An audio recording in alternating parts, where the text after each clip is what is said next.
ఈ 3 చేయండి.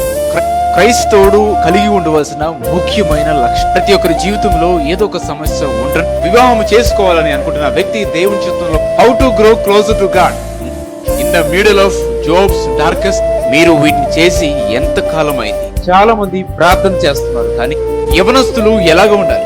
Success పొందుకోవాలంటే 2 secrets ఉన్నాయి. క్రైస్తవులు ప్రేమించి వివాహం చేసుకోవచ్చా? Praise the lord. మీరు దేవునికి ప్రార్థన చేసి నీవు దేని బట్టి discipline yourself waiting period. మీ జీవితం ఒక్కసారి ఈ ఫోటో చూడండి. ఈ ఫోటో